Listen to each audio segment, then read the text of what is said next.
สวัสดีจ้าพี่น้องปองไปสกุลสุคนนะคะพบกับช่องสาบันฮีชาแนลค่ะพี่น้องมื้อนี้ไปไซบ่ได้เนาะพี่น้องฝนรินค่ะฝนตกแตะมื้อคืนเด้อพี่น้องเอ้ยบอนเศร้าอยู่ค่ะตกได้ตกดีเนาะพี่น้องค่ะตกทั้งวันเลยค่ะนี่พี่น้องเอ้ยลิ้นเบิดมือเบิดเป็นค่ะบ่ทันเศร้าตกอยู่ค่ะตกแต่มื้อคืนเด้อพี่น้องค่ะตกทั้งวันเลยวันนี้ค่ะตกแบบนี่เลยพี่น้องค่ะอยู่ร้านขายของเหมือนเดิมค่ะเราจะไปซ้ายพี่น้องฝนตกรินค่ะตกทั้งวันเลย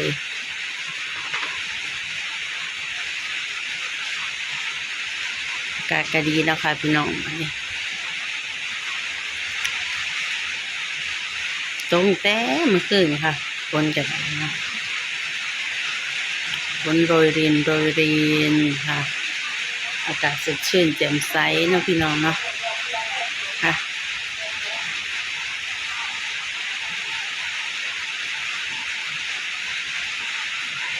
รับชมบรรยากาศพี่น้องเอ้ยบรรยากาศน่านอนเย็นค่ะวันนี้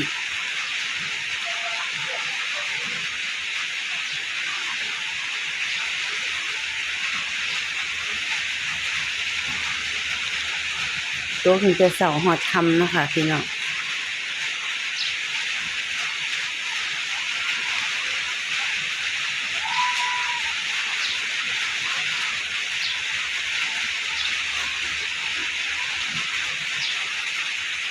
มันตกไปปล่อยกับตกมาแห้งนะคะแต่ว่ากระตกอยู่บนเสาพี่น้อยตกตลอดค่ะตกบอบยุบบยอนนะคะนะฝนพรำค่ะแต่ก็ขาดบาสิเอียนแน่เลยค่ะมันจังหน่อยก็สิบ่เอียนบ่ค่ะไป3-4 โมงแดงนะ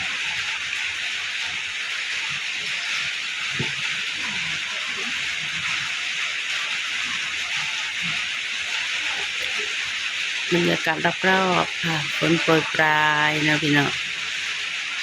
โปรยปลายฝนพร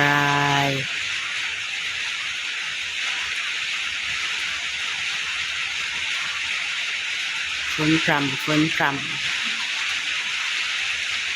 เย็นดีสบายพี่น้องเอ้ย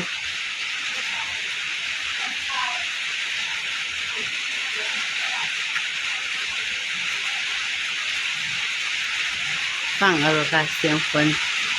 คึมมาอยู่แล้วพี่น้องเอ้ยยันบ่เศร้าอยู่ค่ะคาดว่าจะไม่หยุดตกแน่นอนเลยฝน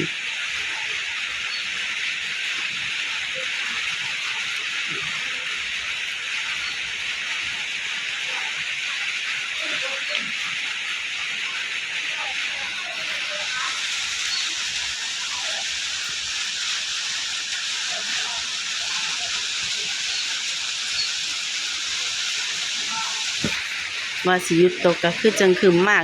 อยู่ค่ะ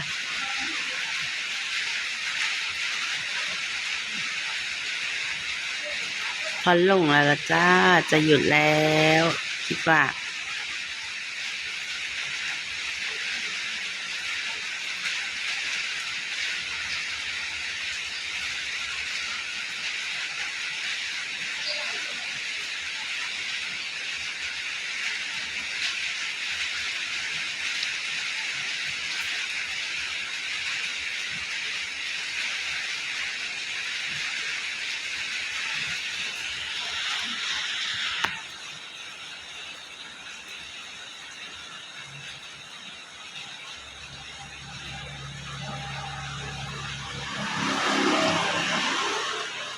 บ้านพี่น้องหยุดตกกับบ่เนาะฝนค่ะบ้านสาบันทีท่านได้หยุดเด้อพี่น้องตกแห้งขึ้นเรื่อยๆค่ะพอลงก็ตกลงคือเก่าค่ะ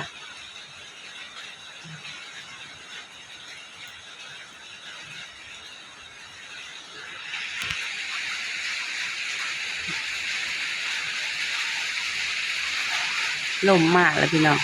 ลมกระโชกด้วยค่ะทั้งฝนทั้งลมนะคะมาน้ำกันพี่น้องเลยบรรยากาศยามทั้งคืนเลยวันนี้